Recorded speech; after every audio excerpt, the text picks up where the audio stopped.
Assalamualaikum warahmatullahi wabarakatuh. Perkenalkan, nama saya Mas Habib Jepal dari kelas 1C. NIM P279031231122. Saya di sini akan membahas tentang ektoporesis dan thermal cycler. Elektroporesis. Ektoporesis apa itu ektoporesis dan fungsinya? Elektroporesis adalah teknik yang digunakan untuk memisahkan dan memurnikan suatu molekul, khususnya protein dan asam nukleat, berdasarkan perbedaan ukuran. Elektroporesis merupakan metode yang paling banyak dipakai saat ini dalam percobaan biokimia dan biologi molekuler. Secara umum, elektroporesis digunakan untuk memisahkan, mengidentifikasi, dan memurnikan fragmen DNA. Fungsi bagian-bagian elektroporesis: 1. Sumber daya listrik. 2. Buffer. 3. Ruang. 4. Elektroda. 5. Gel, kastrol, dan sisir. Prinsip kerja elektroporesis.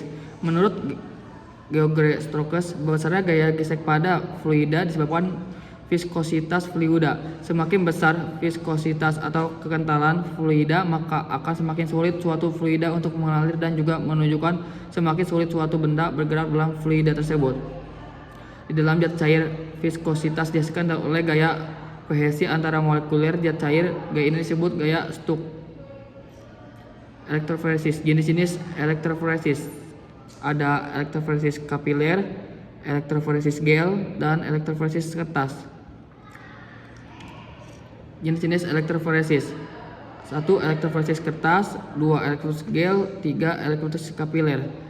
Kertas yaitu jenis elektroforesis yang terdiri dari kertas sebagai fase diam dan partikel bermuatan yang terlarut sebagai fase gerak, terutama ion kompleks.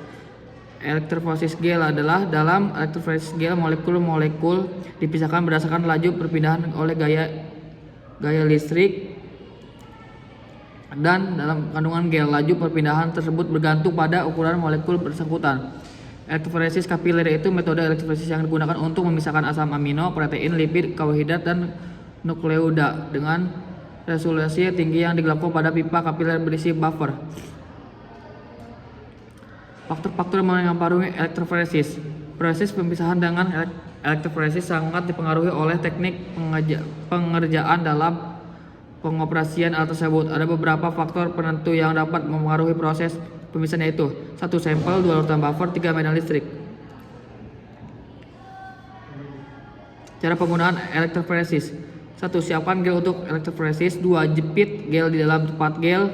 3. Masukkan gel ke dalam elektroforesis chamber.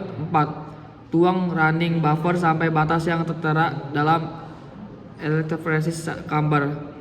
5. Isi sampel yang akan dirunning ke dalam sumuran-sumuran yang tersedia di dalam gel.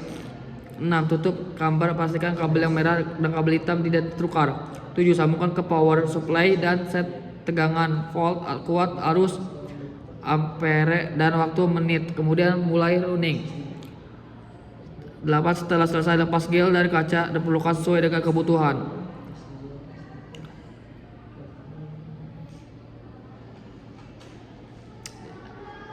Thermal cycler.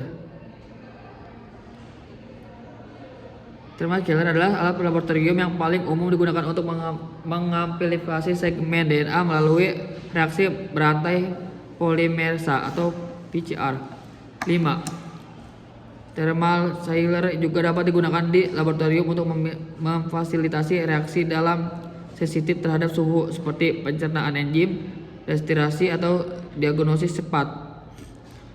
Fungsi thermal cycler. Fungsi thermal cycler adalah untuk meningkatkan dan menurunkan suhu. Suhu yang berbeda-beda ini ditentukan untuk memisahkan untuk DNA primer dan memperpanjang untai baru. Bagian-bagian thermal cycler: power cable connector, power switch, breakers, adjustment fronts, USB port, RS-232 port, ventilasi atau udara.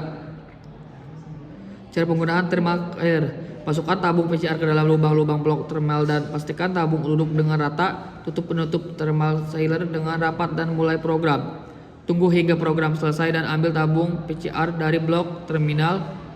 Simpan tabung PCR di lemari pendingin atau lanjutkan analisis produk PCR dengan metode yang sesuai, seperti elektroforesis gel agrosa atau sekuensi DNA.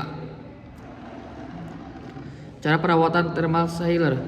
Bersihkan wadah atau bagian luar dari thermal sealer dengan kain atau kertas pembersih yang lembut. Harus sedikit dibasahi dengan larutan sabun dengan pH netral. Jika sumur blok thermal terserang oleh bahan luar yang menempel, harus dilanjutkan dengan hati-hati dan lakukan operasi berikut. Encerkan natrium hipoklorit dari rumah koperasi dengan perbandingan 1:100 dengan air dengan kapas yang dibasahi di dalamnya. Jangan pernah membiarkan sumur dalam keadaan basah. Bersihkan dan hilangkan sisa kelembapan dan kapas atau kapas kering. Wassalamualaikum warahmatullahi wabarakatuh.